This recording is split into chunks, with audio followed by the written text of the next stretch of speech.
Break के बाद रुक करेंगे इस वक्त की बड़ी खबर का, जो रायपुर से है। आबकारी घोटाला मामले में बड़ी कार्रवाई। जी हां, रायपुर, दुर्ग, बिलासपुर में ईओडब्ल्यू की छापेमारी चल रही है।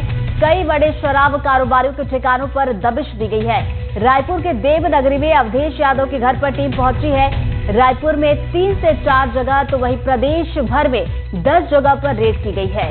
तो बड़ी खबर रायपुर से आप तक पहुंचा रहे हैं। आबकारी घोटाला मामला जिसमें लगातार एक्शन देखने को मिल रहा है। एक और बड़ी कार्रवाई आज भी की जा रही है, जहां रायपुर, दुर्ग और बिलासपुर में टीम पहुंची हुई है और रेड की गई है। तो कई बड़े शराब कारोबारी हैं जिनके अलग अलग ठिकानों पर दबिश दी जा रही है।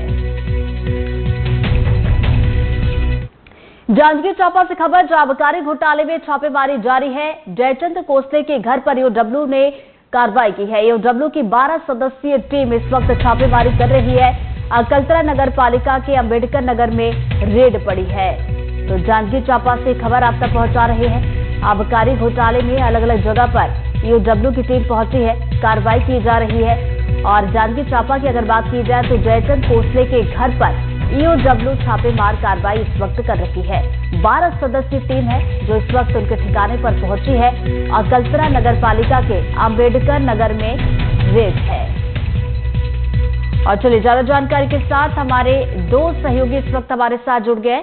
जुल्फिकार हमारे साथ जुड़ गए, साथ ही साथ शैलेंद्र श्रीवास हमारे साथ जुड़ गए। सबसे पहले जुल्फिकार का रुख कर लेते। जुल्फिकार, लगातार हम देख रहे शराब घोटाले में कार्रवाई की जा रही है और इसी कड़ी में न केवल रायपुर बल्कि प्रदेश भर में अलग अलग जगह पर ईओडब्ल्यू की टीम पहुंची है। कौन कौन से वो ठिकाने हैं जहां पर टीम पहुंची है और कार्रवाई की जा रही है? बिल्कुल, आपने सही कहा कि छत्तीसगढ़ का जो प्रदेश शराब घोटाला मामला है उसमें लगातार कोई न कोई अपडेट आ रहे हैं और कार्रवाइयां चल रही हैं। जब इस मामले को उजागर हुआ उस समय ईडी ने अपनी कार्रवाई की, लेकिन जब से छत्तीसगढ़ में भारतीय जनता पार्टी की सरकार आई तब से ईओडब्ल्यू भी इस मामले पर कार्रवाई कर रही है। तो ईओडब्ल्यू की टीम ने कुछ लोगों को पहले भी गिरफ्तार किया और आज इसी कड़ी में ईओडब्ल्यू ने प्रदेश भर के करीब 10 ठिकानों पर जो शराब कारोबारी हैं उनके ठिकानों पर छापेमारी की है। और मैं तस्वीरें दिखाऊं क्योंकि ये अवधेश यादव का घर है और यहाँ पर एसीबी और ईओडब्ल्यू की टीम पहुंची है। और छत्तीसगढ़ सशस्त्र बल के जो जवान हैं वो यहाँ पे आपको खड़े हुए नजर आ रहे होंगे। और अंदर जो है ईओडब्ल्यू और एसीबी की टीम अंदर दस्तावेजों को खंगाल रही है, क्योंकि छत्तीसगढ़ का ये सबसे बड़े घोटालों में से एक है। पिछली सरकार जब भूपेश बघेल मुख्यमंत्री थे तो उस दौरान छत्तीसगढ़ में जो शराब घोटाला हुआ वो सबसे बड़े घोटालों में से एक है। क्योंकि ईओडब्ल्यू जो जांच कर रही है उसमें लगभग उसका ये मानना है कि 3200 करोड़ रुपए का घोटाला हुआ था शराब मामले में। तो इस मामले को लेकर लगातार ईओडब्ल्यू कार्रवाई कर रही है और बीते दिनों कई लोगों की गिरफ्तारियां हुई हैं। अब दस्तावेज खंगाले जा रहे हैं क्योंकि छत्तीसगढ़ में जिस तरीके से सिंडिकेट ने काम किया कि शराब जो कारोबारी थे वो किस तरीके से अवैध तरीके से उगाही जैसा विषय था और कमीशन जो है वो जाता था, भ्रष्टाचार का पैसा एक सिंडिकेट के तहत बढ़ता था। तो उसमें से एक जो व्यापारी हैं अवधेश यादव, जो कारोबारी हैं शराब से जुड़े हुए, उनके आवास में भी टीम पहुंची है। और ये कहा जा रहा है कि रायपुर में 3 जगहों पर अलग अलग लोगों के ठिकानों पर कार्रवाई चल रही है। और इसी तरीके से जांजगीर और या दुर्ग, भिलाई और रायपुर, इन तीनों जगहों को मिलाकर 10 से ज्यादा ठिकानों पर ये कार्रवाई है। दस्तावेज खंगाले जा रहे हैं कि किस तरीके का ट्रांजैक्शन था, इन लोगों का क्या क्या था। क्योंकि बड़े स्तर पर देखें तो कार्रवाइयां हो चुकी हैं, लेकिन निचले स्तर पर भी अब कई सारे लोगों के नाम आ रहे हैं। उन तमाम लोगों के सिंडिकेट पर ईओडब्ल्यू की नजर है। दोबारा आपके पास लौटूंगी जुल्फिकार। शैलेंद्र का रुख कर लेते हैं। शैलेंद्र, जांजगीर चांपा की बात की जाए तो कब यहाँ पर टीम पहुंचे, कितनी देर से कार्रवाई की जा रही है?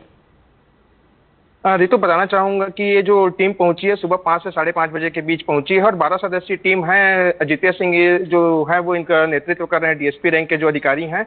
और जयचंद जो कोसले हैं ये इनका नाम कोयले घोटाले पे आ रहा है। और कहीं ना कहीं देखा जाए तो जो जांच टीम चल रही है और उनसे पूछताछ अंदर जारी है।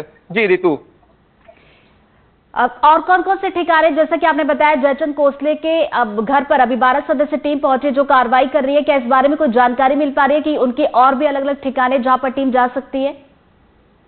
देखिए, अभी फिलहाल तो उनके घर पर छापेमारी की गई है और उनसे पूछताछ की जा रही है।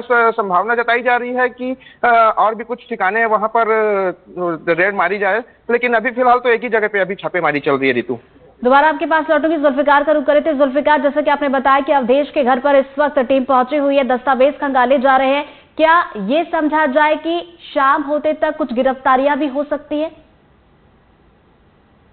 क्योंकि जिस तरीके की रेड इस तरीके की होती है और अगर ईओडब्ल्यू को ये लगेगा कि जिसके घर रेड मारी गई है और वो वहाँ से जांच में सहयोग नहीं कर रहा है और फरार भी हो सकता है, तो उन परिस्थितियों में ऐसी गिरफ्तारियां की जाती है। अगर एसीबी की और ईओडब्ल्यू की टीम को इस बात का आश्वासन मिल जाता है या जांच में उस तरीके के दस्तावेज नहीं मिलते हैं, तो हो सकता है कि वो उनको नोटिस देकर एसीबी और ईओडब्ल्यू के जो ऑफिस है वहां पर बुलाकर उनसे पूछताछ कर सकते हैं। तो ये बड़ी कार्रवाई है और 10 ठिकानों पर ये कार्रवाई चल रही है, क्योंकि इस मामले में अगर देखें तो तत्कालीन आबकारी मंत्री कवासी लखमा भी जेल में है। इसी मामले में देखें तो ईडी की जो कार्रवाई है उस मामले में पूर्व मुख्यमंत्री भूपेश बघेल के बेटे चेतन बघेल जेल में है। ईओडब्ल्यू उस मामले में चेतन बघेल को गिरफ्तार करना चाहती थी, प्रोडक्शन वारंट में उसने कोर्ट में अर्जी भी दी थी, लेकिन चेतन बघेल को ईडी के वकील जो है उन्होंने हाई कोर्ट में उनके अंतरिम राहत के लिए अग्रिम जमानत का याचिका लगाई थी। तो हाई कोर्ट के निर्देशानुसार सेशन कोर्ट में उनकी सुनवाई चल रही है और जब तक सेशन कोर्ट उनकी अग्रिम जमानत पर सुनवाई नहीं कर लेता तब तक ईओडब्ल्यू उनको गिरफ्तार नहीं करेगी। तो कुल मिलाकर देखें तो बहुत हाई प्रोफाइल मामला है। उस मामले से जुड़े तमाम लोगों के को जांच के दायरे में रखा गया और ईओडब्ल्यू उसी मामले पर यह कार्रवाई कर रही है। तो प्रदेश भर में अलग अलग ठिकानों पर टीम पहुंची हुई है, कार्रवाई की जा रही, नजरें आप दोनों बनाए रखिएगा, आगे भी अपडेट लेंगे। फिलहाल बहुत बहुत शुक्रिया आप दोनों का तमाम जानकारी के लिए। बढ़ते